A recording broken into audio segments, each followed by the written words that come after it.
অল্প জায়গায় সহজে আমরা টমেটো চাষ করে খেতে পারি। যেমন ধরুন, আপনার ছাদে খালি জায়গা আছে, আপনি কিছু প্লাস্টিকের বস্তা, সিমেন্টের বস্তা জোগাড় করে তাতে মাটি, গোবর মাটির সার, প্রাকৃতিক জৈব সার এসব মিক্স করে বস্তায় ভরে কিছুদিন রেখে দেন। এরপরে পানি দেন। মাটিটা একটু স্বাভাবিক হলে বাজার থেকে টমেটো চারা কিনতে পাওয়া যায়। চারা কিনে এক একটা ব্যাগে 2টো করে চারা লাগিয়ে দিতে হবে। চারা লাগানোর যে সিস্টেম, ওই ভিডিওটা আমার কাছে আপাতত নাই, আমি মুখে বলে দিচ্ছি। চারা অন্যান্য চারার মতোই আপনি টমেটোর চারা বস্তায় ঠিক মাঝ বরাবর লাগিয়ে দিবেন। এরপরে কঞ্চির সাথে চারাগুলো বেঁধে দিবেন।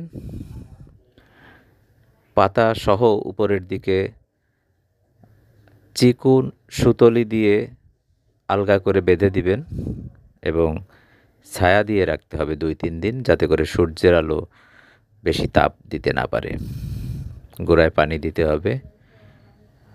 এভাবে 4-5 দিন পরিচর্যার পর আপনি সুতো খুলে দিতে পারবেন, বাঁধন খুলে দিতে পারবেন। পরিচর্যা করতে থাকবেন। পরিচর্যা বলতে হচ্ছে গোড়াটা যেন শুকিয়ে না যায়, আবার অতিরিক্ত পানি না হয়। পানির দরকার আছে। আপনি দেখতে থাকবেন যে গাছ বাড়ছে কিনা।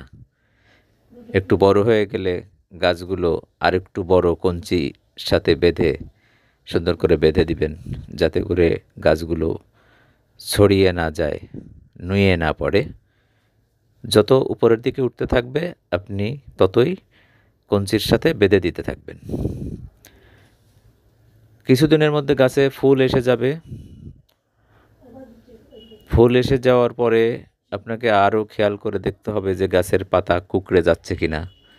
যদি কুঁকড়ে যায় তাহলে আপনি স্প্রে ব্যবহার করতে পারেন।